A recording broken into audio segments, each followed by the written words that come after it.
ঠিক এই মুহূর্তে পৃথিবীর কোনো এক গোপন লোহার প্রাচীরের ওপাশে কোটি কোটি দানব অপেক্ষা করছে আমাদের উপর ঝাঁপিয়ে পড়ার জন্য। যেদিন তারা ছাড়া পাবে, তাদের তৃষ্ণা মেটাতে তিবরিয়া সাগরের সব পানি তারা চোখের পলকে পান করে শুকিয়ে ফেলবে। পৃথিবীর মানুষকে শেষ করার পর তারা আকাশের দিকে তীর ছুড়বে, যেন তারা আকাশবাসীকেও হত্যা করতে পারে। এতটাই হবে তাদের অহংকার। কে আটকে রেখেছিল এই ভয়ঙ্কর জাতিকে, আর কিভাবে তৈরি হয়েছিল সেই অলৌকিক লোহার প্রাচীর? চলুন সেই ইতিহাসের গভীরে যাই। পৃথিবীর ইতিহাসে এমন কিছু জাতি আছে যাদের নাম শুনলেই ভয়ে গায়ের লোম দাঁড়িয়ে যায়। পবিত্র কোরআনে তাদের কথা বলা হয়েছে। তারা কোনো জিন বা ভিন্ন গ্রহের প্রাণী নয়, তারা মানুষেরই মতো দেখতে, হযরত আদম আলাইহিস সালামের বংশধর। কিন্তু তাদের স্বভাব হিংস্র পশুর চেয়েও ভয়ঙ্কর। তাদের নাম ইয়াজুজ ও মাজুজ। তারা সংখ্যায় অগণিত, আর তাদের ধ্বংসলীলা হবে কল্পনার বাইরে। অধিকাংশ মুফাসসিরের মতে তারা হযরত নূহ আলাইহিস সালামের পুত্র ইয়াফিসের বংশধর। হাজার বছর ধরে তারা এক বন্দিশালায় আটকে আছে। কিন্তু কোথায় তারা? কোন প্রাচীরের পেছনে তারা অপেক্ষা করছে শেষ দিবসের জন্য? চলুন জানা যাক সেই রোমহর্ষক ইতিহাস।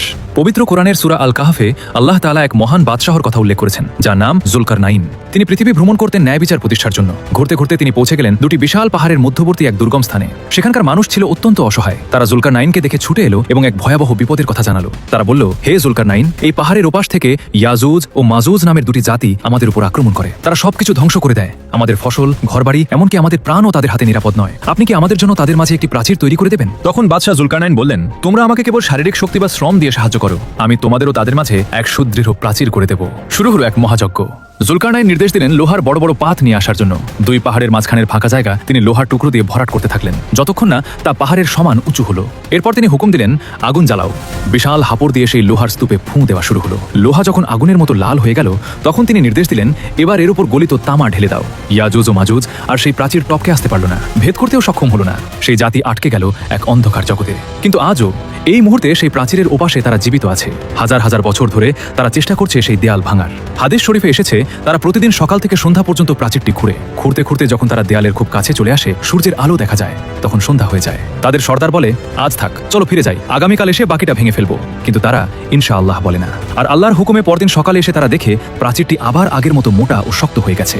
এভাবেই চলছে যুগ যুগ ধরে। কিন্তু যেদিন আল্লাহ চাইবেন তাদের মুক্তি দিতে, সেদিন তাদের মুখে উচ্চারিত হবে ইনশাআল্লাহ, এবং পরদিন এসে তারা দেখবে দেয়ালটি তেমনি ভাঙা অবস্থায় আছে। আর সেদিনই ঘটবে সেই মহাবিপদ, প্রাচীর ভেঙে তারা বেরিয়ে আসবে। সূরা আম্বিয়ায় বলা হয়েছে, তারা প্রতিটি উচ্চ স্থান থেকে দ্রুত গতিতে ছুটে আসবে। মনে হবে যেন বন্যার পানির মতো তারা গড়িয়ে পড়ছে। তাদের সংখ্যা এত বেশি হবে যে তাদের প্রথম দলটি যখন তিবরিয়া হ্রদের পাশ দিয়ে যাবে, তারা হ্রদের সব পানি পান করে ফেলবে। যখন তাদের শেষ দলটি সেখানে পৌঁছাবে, তখন তারা বলবে, একসময় বোধহয় এখানে পানি ছিল।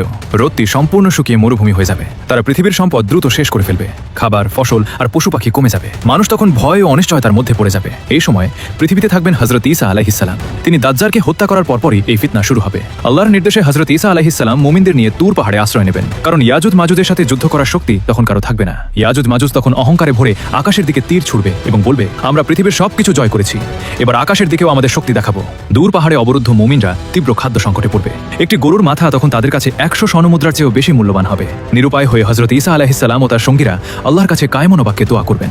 আল্লাহ তাদের দোয়া কবুল করবেন। আল্লাহ ইয়াজুজ ও মাজুজের ঘাড়ে নাগাফ নামক এক ধরনের পোকা সৃষ্টি করবেন। এটি হবে এক মহামারী। চোখের পলকে একটি প্রাণী যেভাবে মারা যায়, ঠিক সেভাবেই তারা সবাই একযোগে মৃত্যুর কোলে ঢলে পড়বে। পৃথিবী শান্ত হবে। হযরত ঈসা আলাইহিস সালাম পাহাড় থেকে নেমে আসবেন, কিন্তু পৃথিবীতে পা ফেলার মতো এক বিঘত জায়গাও খালি থাকবে না। সবখানে তাদের মৃতদেহ পড়ে থাকবে। তাদের উপস্থিতি পৃথিবীকে বসবাসের অযোগ্য করে তুলবে। মানুষ আবারও আল্লাহর কাছে দোয়া করবে, সাহায্য কামনা করবে। এরপর আল্লাহ মুষলধারে বৃষ্টি বর্ষণ করবেন। সেই বৃষ্টিতে পৃথিবী ধুয়ে মুছে আয়নার মতো পরিষ্কার হয়ে যাবে। আল্লাহ তখন লম্বা গলার এক বিশেষ ধরনের পাখি পাঠাবেন। তারা এসে মৃতদেহগুলোকে তুলে নিয়ে সমুদ্রে বা পাহাড়ের গর্তে ফেলে দেবে। পৃথিবী আবার শস্য শ্যামল হয়ে উঠবে। বরকত এত বাড়বে যে একটি ডালিম একদল মানুষের জন্য যথেষ্ট হবে। ইয়াজুজ ও মাজুজের এই ঘটনা আমাদের জন্য এক বড় সতর্কবার্তা। কিয়ামত খুব দূরে নয়। আমরা কি প্রস্তুত সেই কঠিন সময়ের জন্য, নাকি আমরা এখনো দুনিয়ার মোহে মগ্ন হয়ে আছি? আল্লাহ আমাদের সবাইকে শেষ জামানার এই ভয়াবহ ফিতনা থেকে রক্ষা করুন। ঈমানের সাথে মৃত্যু নসিব করুন।